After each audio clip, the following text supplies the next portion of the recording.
Alors, je vous propose de débuter ce conseil municipal, de nommer Sandrine Vergotten secrétaire de ce conseil. Merci, monsieur le maire. Alors, nous allons procéder à l'appel. Bernard Pierre-Michel. Dordain Joël. Monnier Ange. Levent Bruno. Gondy Elisabeth. Berrier Jean-Roger. Blairon Marilyn. Coyer Damien. Thomson Valérie.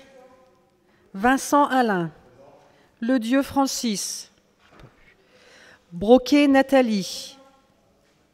Carlier Aimé. Vergotten Sandrine, présente. Palis Claude. Présent. Beljoury Ali. Présent. Asselin Isabelle. Présent. Soisson Karine. Gazouani Waïda. Delbove Nicole. Présent. Lefebvre Frédéric. Bill Isabelle. Renoncourt Claude. Thorez Isabelle. Hernandez Pierre. Monnier Aliette. Tami Mehdi. Boudroga Francis. Fournard Nadine. Ferring Nicolas. Hénin Daniel. Berthiaud Philippe. Manard Sylviane. Merci. Alors, c'est vrai qu'il ne devait pas avoir de conseil municipal, mais on était dans l'obligation, entre guillemets, de passer une délibération à la demande de la CAF pour éviter de perdre à peu près 16 000 euros. 16 000 euros, c'est quand même une somme conséquente. C'est pour ça qu'il y a ce conseil municipal qui n'avait pas été programmé précédemment. On en a profité pour ajouter une deuxième délibération. J'ai 3 communications à faire et il y a une question de monsieur Boudranguien qui a été envoyée en lettre recommandée. Questions porteront sur la façon dont vous avez conçu la démocratie me concernant pendant ce mandat. C'est pas vraiment une question, mais voilà. En particulier la présence et l'information des élus et les motifs de cette démission, puisqu'il annonce qu'il va quitter son poste de conseiller municipal que vous nous avez annoncé donc lors du dernier conseil du 23 septembre. Donc, ce sera évoqué à la fin des délibérations.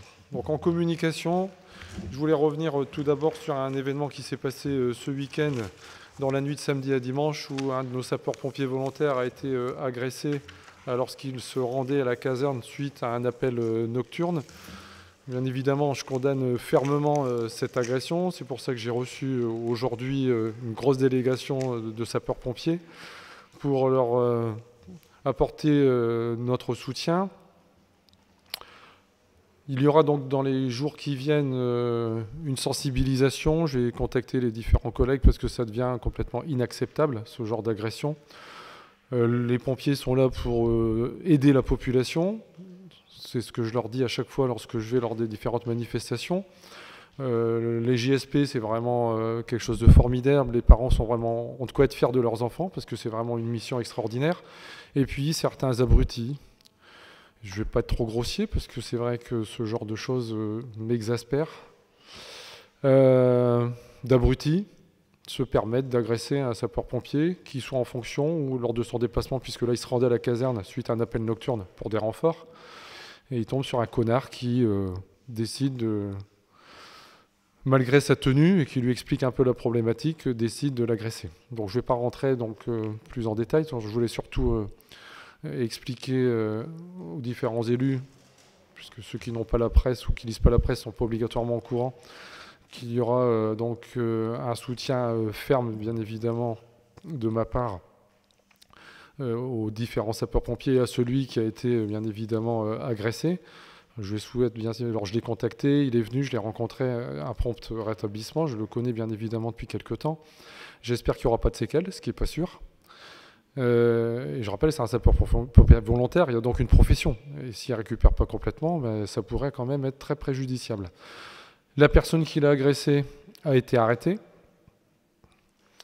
Et j'espère qu'il y aura une sanction digne de ce nom, vu ce qu'il a commis.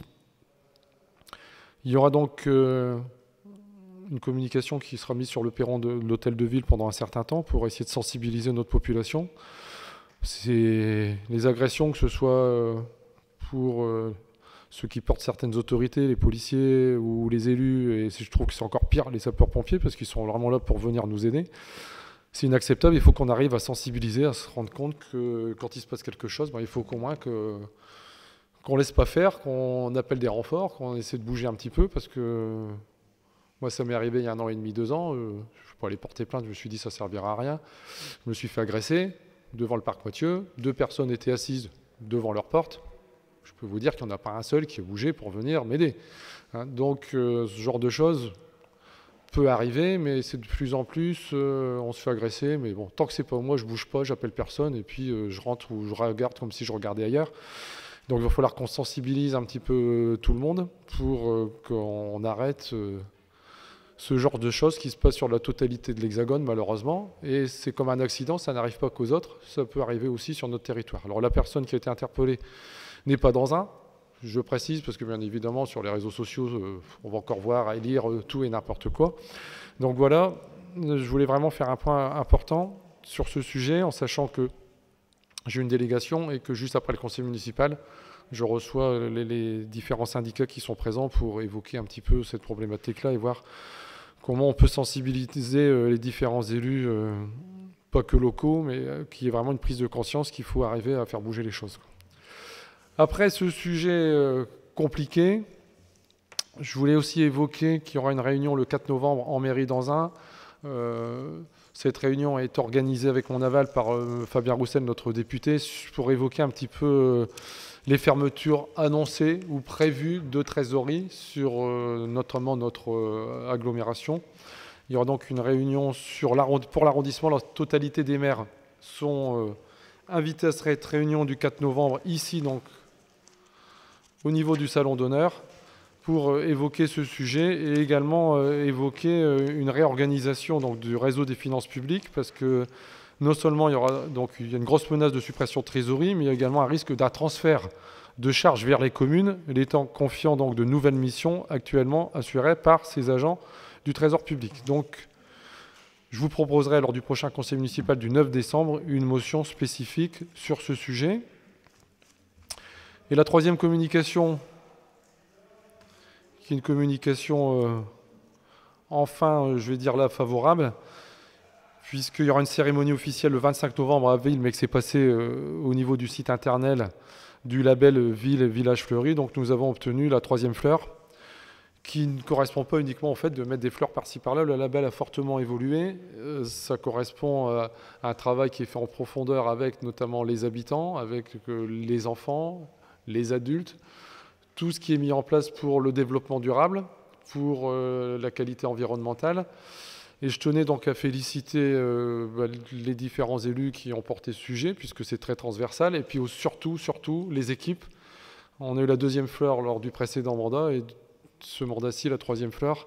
Je tenais donc à féliciter tous les services. Donc M. Bellarby, qui est directeur des services techniques, vous remonterez donc à tous les chefs de service, à tous les chefs d'équipe et à tout le personnel toutes nos félicitations pour l'obtention de cette 3e fleur, qui montre qu'on devient de plus en plus végétal. On était très minéral, comme je le dis souvent, avec les différentes entreprises que l'on avait.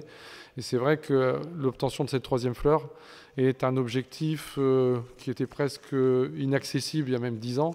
Et je pense qu'on a fait vraiment un gros travail sur ce sujet. Voilà, je voulais quand même apporter une note positive après ce qui s'est passé ce week-end. Alors on attaque les différentes délibérations. Il y en a 2, ça va donc aller relativement vite. La première délibération concerne... Donc il y a eu les décisions administratives qui ont été prises depuis la dernière. Je ne sais pas, est-ce qu'il y a des questions sur les décisions administratives? Je ne pense pas, je n'ai pas eu de retour spécifique. Elles sont validées. Les délibérations, avenant la convention prestation de services à l'établissement d'accueil du jeune enfant. C'est Madame Thompson qui présente cette délibération, arrivée de Monsieur Dordain. Merci, Monsieur le maire.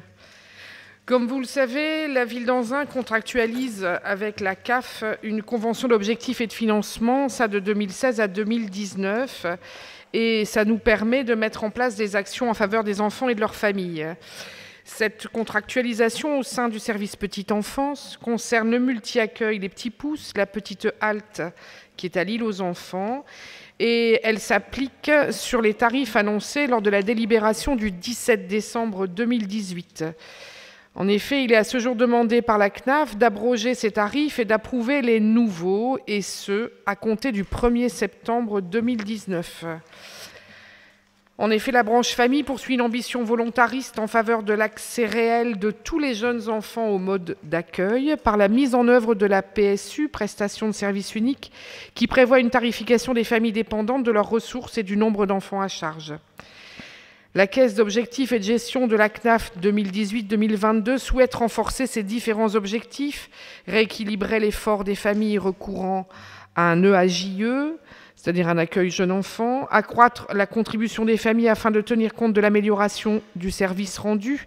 Il est vrai que depuis que le multi-accueil Les Petits Pousses a été créé, ce qui n'était pas le cas avant, nous fournissons maintenant les couches et le repas du midi pour les enfants qui sont en place crèche. Soutenir financièrement la stratégie de maintien et de développement de l'offre d'accueil, ainsi que le déploiement des bonus mixité sociale dont nous allons pouvoir bénéficier et inclusion handicap. Et positionner l'accueil des enfants en situation de handicap ou de pauvreté dans les EAJE comme une de ses priorités. Pour ce faire, lors de la séance du 16 avril 2019, la Commission d'action sociale de la Caisse nationale des allocations familiales a adopté une évolution du barème des participations familiales, à savoir l'augmentation annuelle de 0,8% du taux de participation familiale au 1er septembre 2019 et ensuite chaque année au 1er janvier entre 2019 et 2022. Il est à savoir que pour la majorité de nos familles anzinoises, cela correspond à 1 centime d'euro d'augmentation.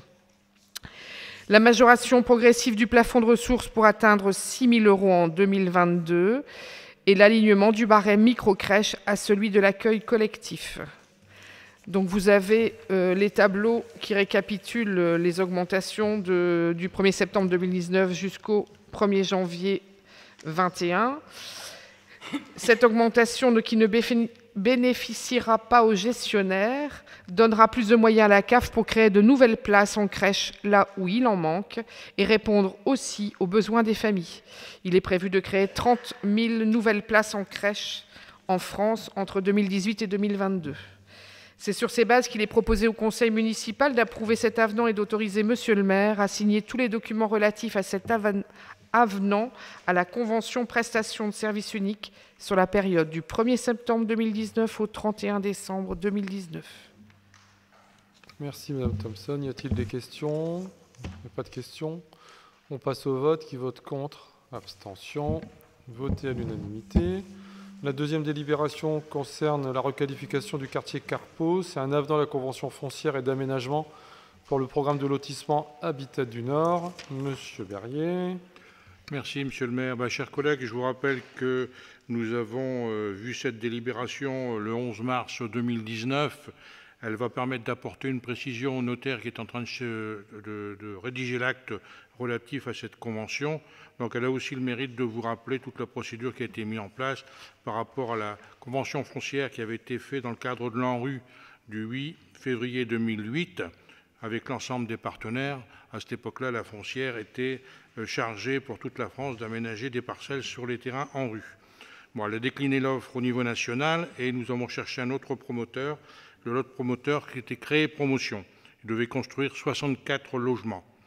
Donc, afin de permettre la mise en œuvre de ce programme, le Conseil a délibéré le 15 décembre 2014 pour confier l'aménagement à Créer Promotion.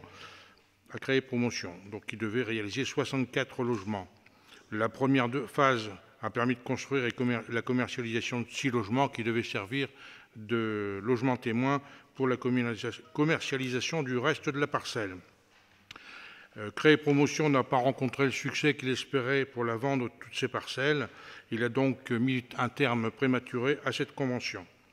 Donc en 2018, la commune d'Anzin s'est tournée vers un autre promoteur, la SA Habitat du Nord, pour réaliser 38 lots libres de constructeurs.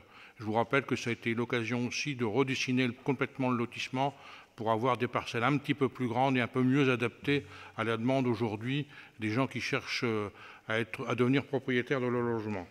Donc à cet effet, le conseil municipal a délibéré le 11 mars 2019 pour créer ce lotissement de 38 lots libres de constructeurs. Alors l'emprise foncière qui avait été indiquée dans cette délibération était d'environ 16 600 m².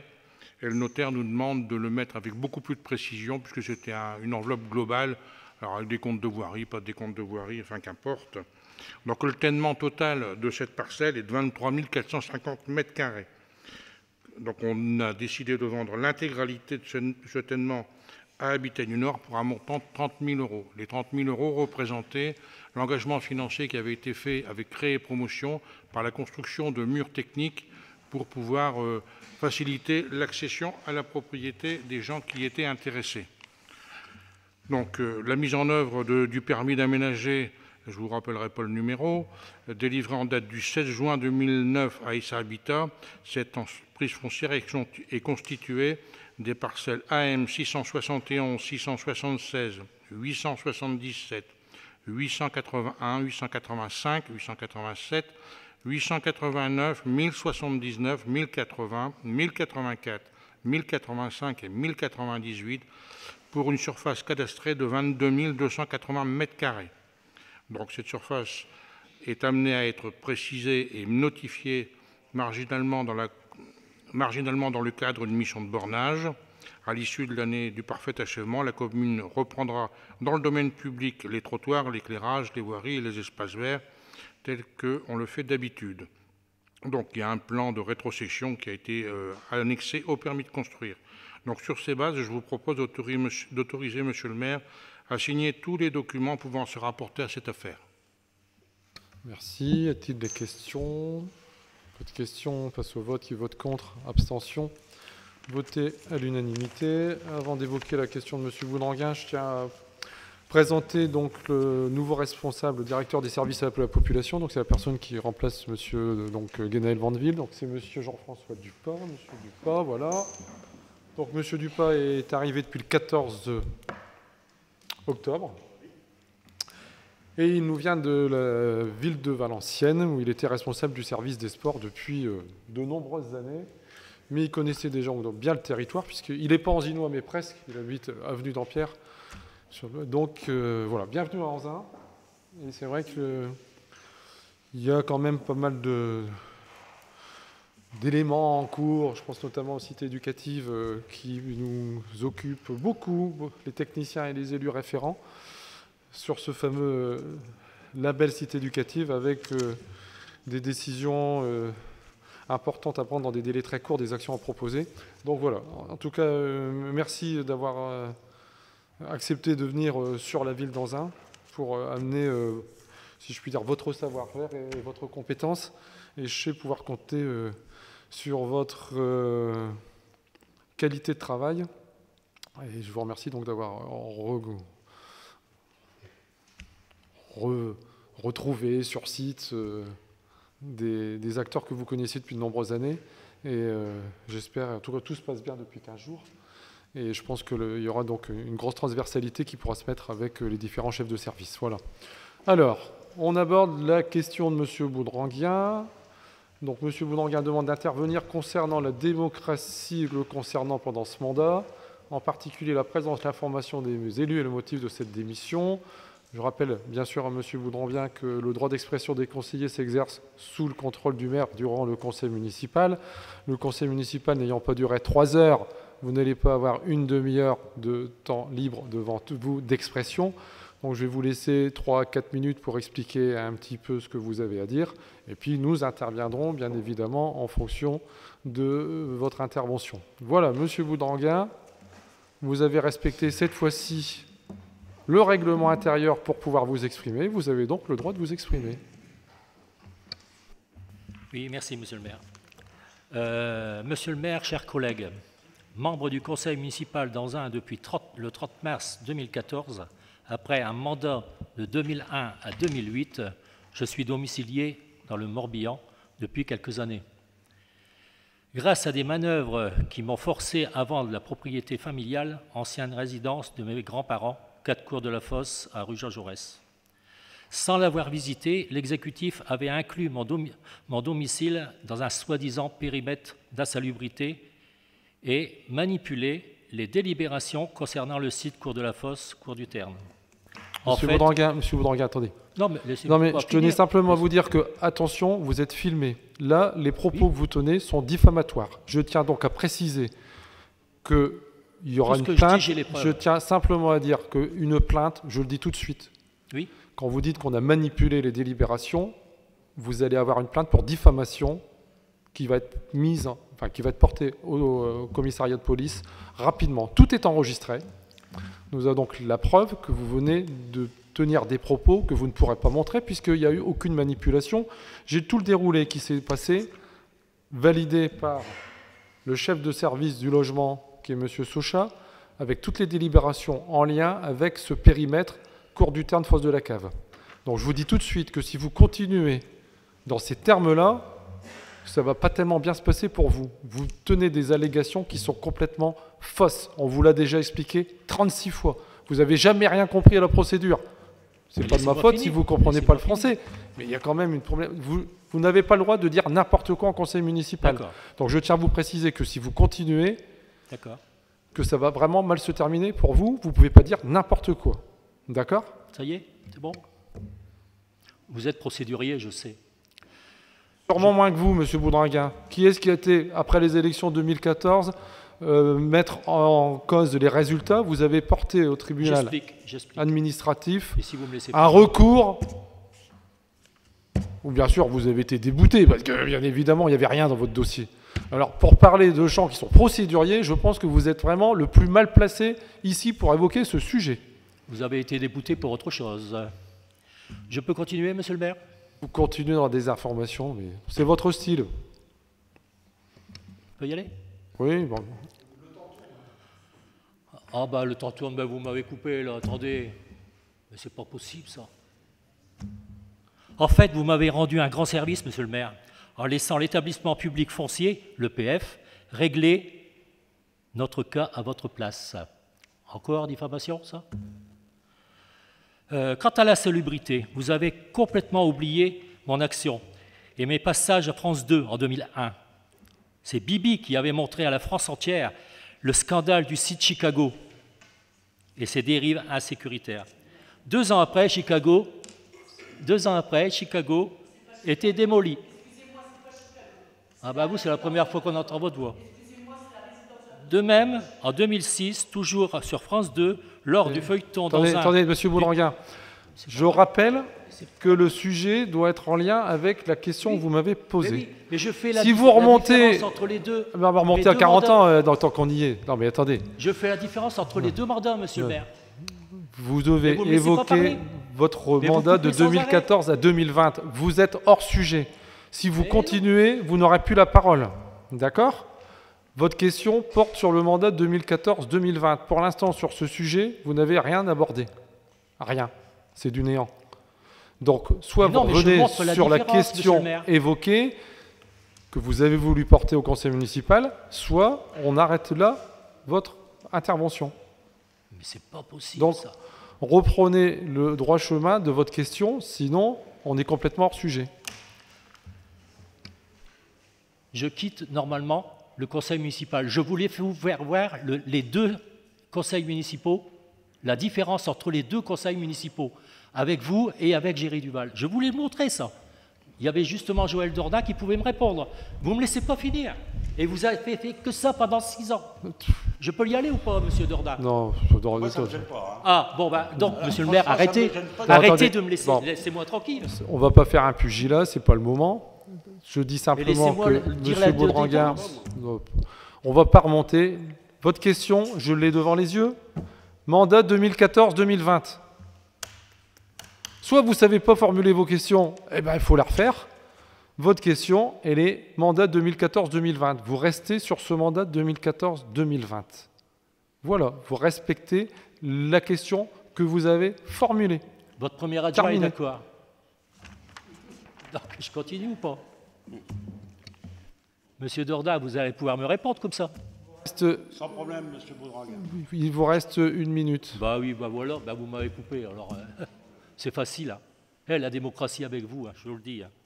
Bah non, bah alors maintenant, ça ne suit pas. Si je ne peux pas démontrer les 2 mandats, je ne peux pas. Je ne peux pas. Je suis bien obligé de continuer, monsieur le maire. Non? Non. Vous restez sur la question que vous m'avez posée. De même, en 2006, toujours sur France 2, lors du feuilleton... Monsieur Baudranguien, c'est plus la peine. De toute façon, je coupe votre micro puisque vous ne respectez pas les conditions d'exercice de votre intervention. Moi, je vais revenir sur le mandat 2014-2020. Votre présence, vous voulez qu'on en parle? 13 présences sur 34. Vous n'avez pas fait le minimum syndical, si je puis dire. Vous n'avez pas respecté les personnes qui vous ont confié leur vote. Et puis vous êtes quand même à géométrie variable, hein, monsieur Baudranguin. Oui, bah, de toute façon, vous n'avez jamais écouté. Même quand vous écoutez, vous ne comprenez pas. Donc ça ne change rien au problème. La procédure de l'EPF a été commencée en 2017 sur la Cour du Terne. 2011, prolongation du périmètre validé en conseil municipal, intervention de l'EPF pour agrandir au niveau de la Cour de la Fosse en raison d'une quantité importante d'habitats dégradés. On n'a pas parlé de votre maison, vous étiez dans un périmètre où il y avait une quantité tellement importante de maisons dégradées en état d'insalubrité qu'effectivement votre habitation était dans ce périmètre. Signature de la convention avec l'EPF. Je fais la procédure. Je rappelle la procédure de l'époque. Il y a une extension de périmètre parce que les services... Non, mais il n'y a pas de... Le périmètre a été modifié le 17 juin 2011 puisqu'il y a une extension du périmètre autour de la Cour de la Fosse parce que sur la rue Jean Jaurès et une partie de la Cour de la Fosse était en état dégradé. Signature de la convention après le conseil municipal, donc en juillet. Et ensuite, il y a une négociation. Ce n'est pas la ville qui se défausse puisque c'est l'EPF qui signe et avec la ville, le fait que c'est eux qui gèrent les négociations à l'amiable, comme dans tous les périmètres gérés par l'EPF. Et s'il n'y a pas d'augmentation, de négociation possible, effectivement, c'est là où on passe sur une déclaration d'utilité publique, où on part sur une expulsion. Sauf qu'il n'y a pas eu d'expulsion. Et à un moment donné, on a dit, OK, monsieur Baudranguin, puisque vous ne voulez pas partir, on va faire un périmètre différent, on va modifier le périmètre, sauf que c'est vous qui êtes revenu à la charge en disant à l'EPF, tout compte fait, je suis prêt à vendre. Alors, vous donnez une version qui est complètement fausse, vous contactez l'EPF, l'EPF a la preuve. Et l'EPF a été négocié à votre demande en disant, tout compte fait maintenant, ça m'intéresse de négocier avec l'EPF. C'est sûr que pour négocier un bien estimé à un peu plus de 200 000 euros à 300 000 euros, je comprends que vous étiez vraiment content à signer avec l'EPF, où vous avez acté qu'il y avait votre demeure, votre activité professionnelle, etc. Bon, je ne vais pas rentrer dans plus dans les détails, mais vous donnez votre version, qui est une version qui est complètement erronée. Mais là, c'est que votre version, puisque vous ne m'avez pas écouté. Non, ce n'est pas ma version, puisque j'ai la version du chef de service version qui est là, et qui est la version officielle, puisque nous, on est des élus qu'on pourrait trafiquer. Des versions officielles. Le technicien est présent et la version réelle, elle est là. Donc, de toute façon, vous êtes content, c'est ce que j'ai retenu. Vous êtes content, donc c'est le principal. Vous êtes content, vous êtes parti dans le Morbihan, donc tout va bien pour vous. Et je suis aussi content pour vous que vous soyez heureux dans le Morbihan. Grâce à vous, monsieur le maire. Merci beaucoup. Et ben voilà. Sur ça, je peux vous remercier. Et ben voilà. Comme ça, au moins, je vous ai fait heureux une fois dans votre vie. Autre chose quand même, et là, ça fait 15 secondes. Et alors, j'ai encore vu le repas, 13 présences de samedi, monsieur 13 présences sur 34 en conseil municipal. Mais le summum, c'est en réunion de président de groupe. Les réunions de président de groupe, c'est pour expliquer justement ce qui se passe en conseil municipal avec les différents présidents de groupe. Zéro. Ben oui, zéro. Je l'expliquais. Zéro en 6 ans. Mais je l'expliquais le pourquoi. Donc, mais vous ne me laissez pas parler, donc... quand vous voulez parler de démocratie... Vous le saurez certainement par la presse, c'est tout, quoi. Oh bah, si vous pensez que la presse, s'ils veulent, s'ils ont un petit trou à vous accorder parce qu'il n'y a pas grand-chose à raconter. C'est la même chose. Mais enfin, monsieur Baudranguin, alors, pour le repas de samedi... j'ai les pompiers qui m'attendent pour des sujets importants. Ce que vous m'évoquez n'a aucun intérêt pour la population anzinoise. Aucun. Sauf montrer votre incompétence. Je n'ai rien à faire sur Anzin, vous m'avez dit. À Samedi. À l'instant T, effectivement. Retournez dans votre Bretagne. Oui. Vous êtes seulement capable de mettre des photos parce qu'il se passe un incident dans des toilettes. Vous prenez des photos des toilettes. Non, ça peut arriver à tout le monde, ça. Attendez, j'ai un témoin. J'ai un témoin que vous m'avez agressé verbalement qui était dans les toilettes au moment où vous m'avez pris à partie. C'est vous qui avez agressé. Moi, j'ai rien dit. Non. Hein, je n'ai pas répondu. C'est vous qui avez dit, voilà, de toute façon, j'ai pris des photos. Donc, j'ai pris des photos. Bon. Donc, vous avez pris des photos de Malaquin. Maintenant, si vous n'avez que des photos des toilettes à faire par rapport à notre activité, ça vole vraiment pas de votre côté. Bon, en tout cas, on a surtout entendu que M. Boudringuin allait démissionner. Non, vous ne m'avez pas laissé parler. J'aimerais bien répondre quand même. Désolé. Comme d'habitude, vous ne m'avez pas laissé. Vous m'avez encore coupé la parole. Ça n'a aucun intérêt. Ben oui, ben voilà. À vos yeux. Mais j'aurais bien voulu tous ces gens que vous avez muselés là, de chaque côté. Il y a des gens ici qu'on n'a jamais entendu leur voix. On n'a jamais entendu leur voix depuis 6 ans. Bon, mais Monsieur Boudringuin. Est-ce qu'on est obligé d'entendre tout ça, Monsieur le maire? Ça fait pas partie. Monsieur Boudringuin, le conseil municipal est terminé, puisqu'il n'y a aucun intérêt. Et on ne va pas terminer en pugilat. Je pense que tout le monde doit respecter. Mais Monsieur le maire, attendez, j'ai été cité plusieurs fois. J'aimerais quand même, s'il vous plaît, Monsieur le maire, j'ai été cité à plusieurs reprises. Je voudrais répondre calmement à Monsieur Boudringuin. J'allais le faire. Non. Pardon? Non. J'allais le faire. J'allais parler de vous. Non, Monsieur Dordain, vous n'avez pas été encore cité, Monsieur Boudringuin. J'ai été cité à plusieurs reprises. J'allais parler de vous. Mes collègues peuvent le... Non, j'ai été cité à plusieurs reprises. Pour l'instant, il n'avait pas cité votre nom. Mais attendez. Il allait parler de vous. Le conseil municipal, c'est pas un lieu où on commence à raconter des carabistouilles comme est en train de faire Monsieur Boudringuin. Et je pense que la majorité a un autre visage à donner que ça. Raconter des carabistouilles, vous avez fait que parler. Donc Monsieur Boudringuin, le conseil municipal est terminé. Attendez, non mais